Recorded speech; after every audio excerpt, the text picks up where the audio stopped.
Hi Scott, you okay? Hi Jeremy, all good.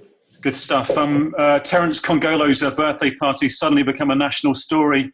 I mean, what did you make of it? And is he going to be involved this weekend? Well, I think, like anything, as you can imagine, my reaction to it is not as pleased in the current climate in terms of what everyone's facing and what we're in. Not something which is acceptable, to be honest with you. And, had the conversation with Terence.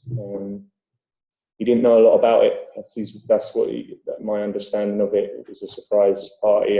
People what have obviously planned this have put him in a very vulnerable position. And but in saying that, still, it's something which we will deal with as a football club in-house. And that's really the nuts of it, really. It must be exasperating for you, though, after Mitrovic and a few other players have done this as well. I mean, but will Terence be involved this weekend? Terence won't be involved this weekend. No. He's playing today for the under-23s, and won't be playing the weekend. Scott, any fresh injury news after Burnley? And is this too soon, this match for Mitrovic and Kearney? It's too soon for Mitrovic and too soon for both of them, really. So both of them at this present moment in time still.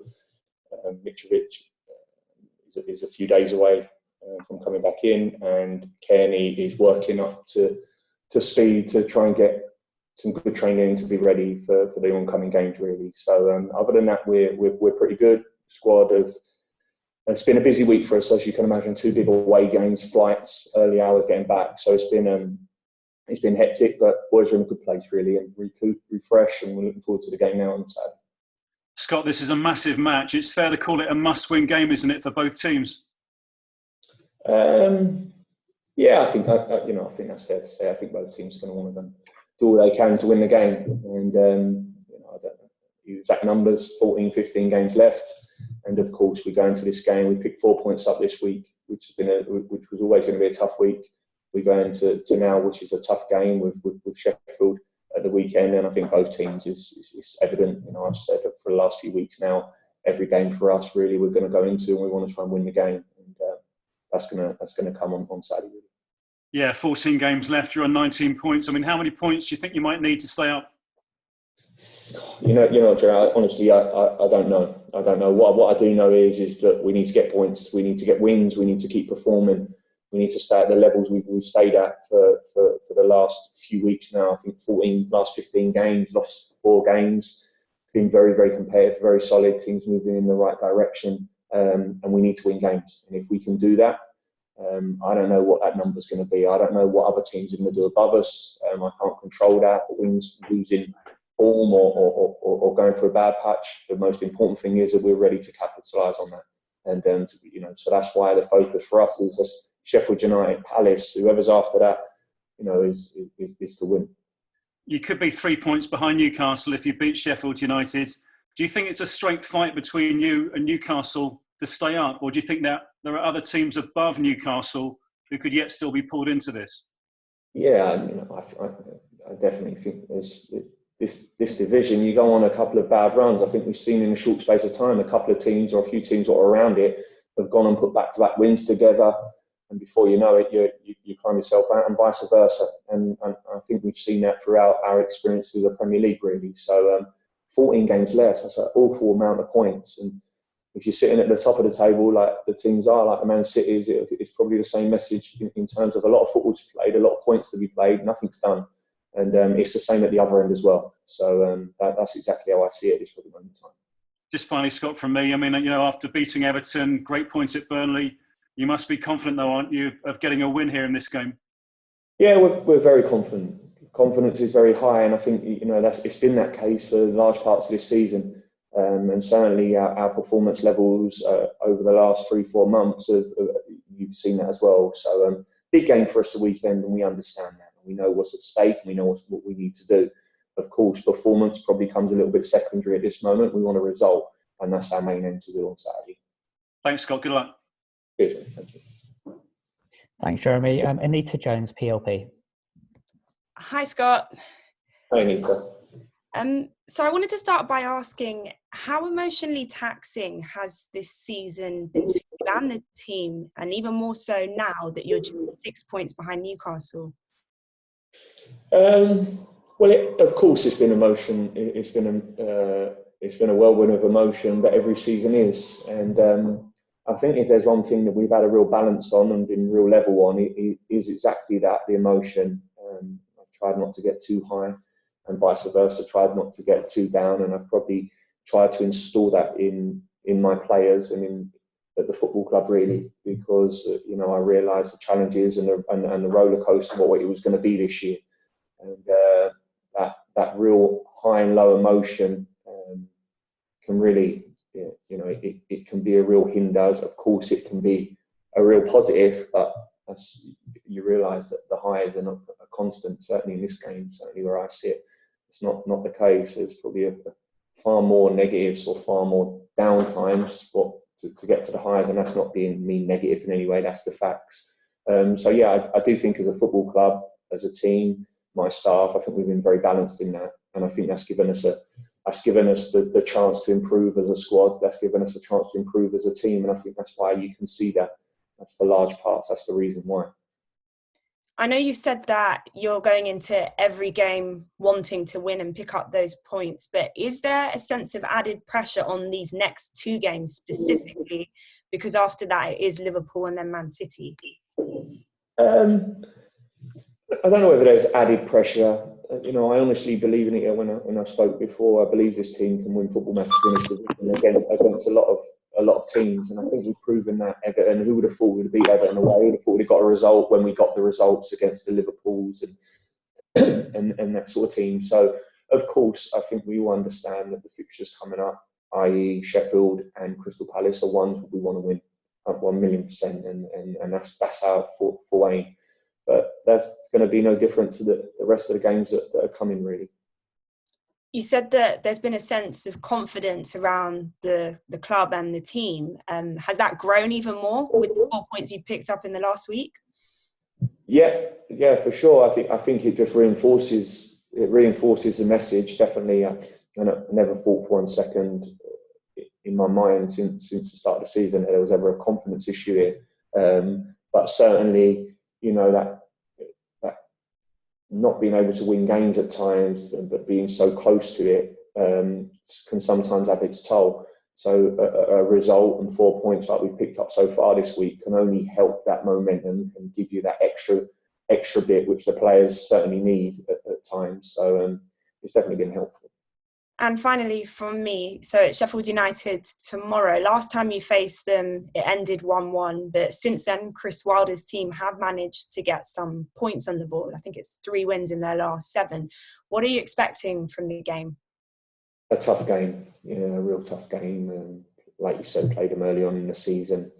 A manager with vast experience and has done an exceptional job at Sheffield. So I think we both realise what's at stake tomorrow and the battle, what that's going to bring. So yeah, my team will be as prepared as best we can to obviously try and get a point. Thank you and good luck. Cheers, Anita. Thank you. Thanks, Anita. Emma Jones, BBC London. Hello, Scott. Hey, Emma. I saw a lot of the players after the Burnley game were annoyed with themselves that they couldn't get the win in that match. They thought they were better than just getting a draw at Turf Moor. I'm sure you'd be pleased to hear that, won't you? That they thought they should have got the win. Yeah, really pleased. The change room was disappointed after the game. It was, and I think it was the dynamics of how the game went. We've got a nose in front, and then conceded so early after getting that goal, which was really disappointing. The manner of the goal as well is probably. Is something which we've probably not come to see really in terms of there's a combination of a few mistakes what have led to the goal. So it was a poor goal on our behalf, and I think the lads were disappointed with that. So yeah, look, of course that's pleasing. It's definitely pleasing. This group, like I keep saying, this group, and that they believe that they can win games in this division, whoever they're playing. So that was good to hear. At home, 1 win all season, 7 goals in total, 1 goal in the last 7 competitive fixtures at Craven Cottage. How concerning is that? Of course, it's concerning. We've only won 1 at home. I get that. On the flip side of that, I also see a team that has been very, very competitive. I see a team that, on the fine margins of it, have missed out. But I think, like we say, and I said this for large parts, we're not talking about big, drastic issues here. And people who have watched this football team play during this season, I think could honestly see that and say that if you know football and you watch football, you're not looking at a football team that you're thinking, where do you start? It's probably the opposite. I think at times we've just been short. We've been short in certain areas. One of them at times has been finding the back of the net. Certainly not been short of creating them chances. So that's the constant thing we need to do. I need to do as staff, and the players need to do. Keep working on that and try and turn some of these draws into wins. Really. Does it make you wonder how much of a difference having fans at Craven Cottage might have made? It probably does. I was speaking to that with the staff, to be fair, the other night at the hotel, just talking about the difference that the fans could make, and where you see the positives and where you see the negatives.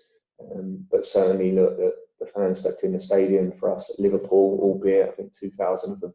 And it felt electric, it felt very different. And certainly at times for us this year, it probably would have made a big difference. We're looking forward to getting them back, because I feel like it could be a real positive on us. It doesn't look like that's going to happen soon. Thank you. Good. Thanks, Emma. We complete the broadcast section. Ian Abraham's TalkSport.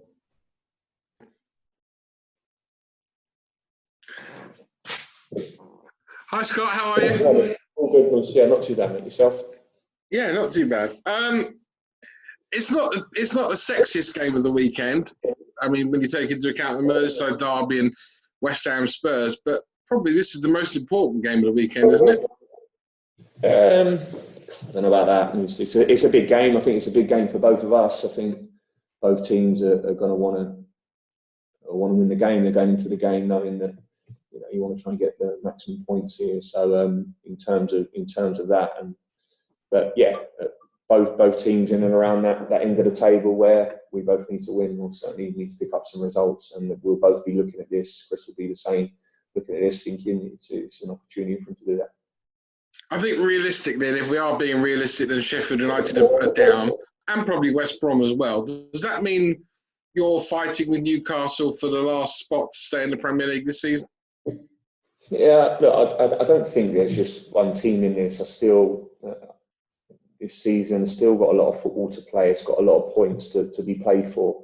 And I do honestly believe you're looking at a team, or you're looking at teams in this division, and I include us, that can win football matches. So, what could look very bleak one week, I have utter belief that we could go and win 2-3 on the bounce. And I do keep saying that because I know the skeptics or the people outside of here will probably laugh at me because we've not won many this year, but that's what I believe. And if you do that, then you bring people in. And on the flip side of that, we're in a competitive league where 4, 5, 6, 7 points at this point in time, people will be looking over their shoulders. A bad run at this moment in the season could be clinical, really. So that's how I see it at the moment.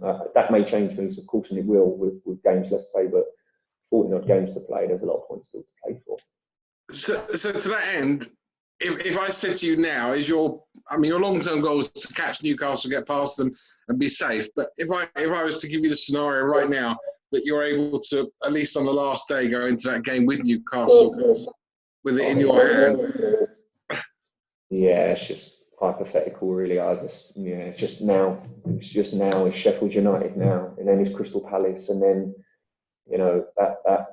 that's the way it is, and that's all I'm really focusing on, and the team are focused on Sheffield United, and then we move to Palace, and then we go into top whatever them other fixtures are what we got coming up, and that's the main aim.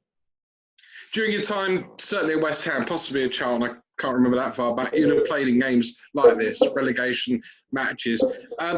just explain to me your role in making sure the players aren't so petrified by not winning this game. They can go and produce what you know they can go and produce. What's your role in the run-up?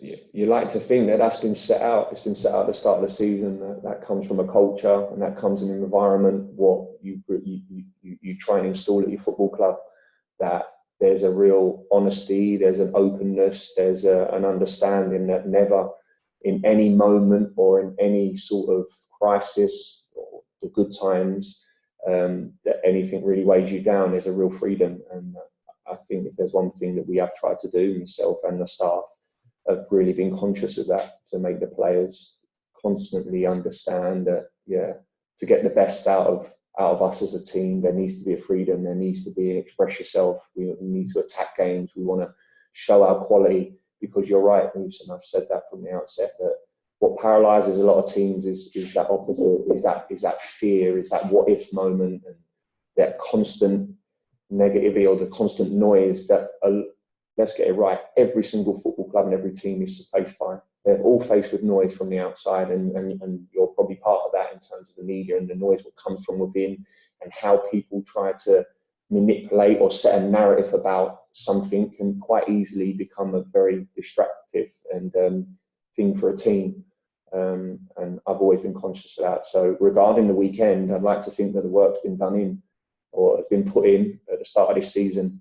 And I hope, and I'd like to think that you're going to see a team that plays with a real freedom, that plays with a real energy, and goes out there and commits and shows a desire, of course, because that's what's needed, but then also shows a quality to them that I know they have. So finally, to that end, how much is the current situation actually aiding a team like Fulham? So you're going to a game, and although you want your fans there, you're going to a game tomorrow, and there'll be no edgy fans, nobody nervous, nobody kind of like, a couple of oohs and ahs and things don't go right. This afternoon at training ground, maybe not as many people around wishing players good luck, tomorrow's a big one. Do you know what I mean? The current situation is actually helping Fulham right now. I don't know really, because on the flip side of that as well, if you go to that stadium tomorrow and it's electric, and you start well in a game, and the whole momentum's with you, the fans come there for the day and they know how big it is for us, and we get on the front foot, and before you know it, the place is erupting. That's another big element. So, but then of course there's the element you suggest, the element of that real, that taking that tenseness out of it, and of course there will be. Of course there will. That's instincts of players, but certainly I think there's two sides to both really, and there's a good and the bad in both. Good luck tomorrow. Cheers, mate. Thank you. Take care. Thanks, Ian. That concludes the broadcast section.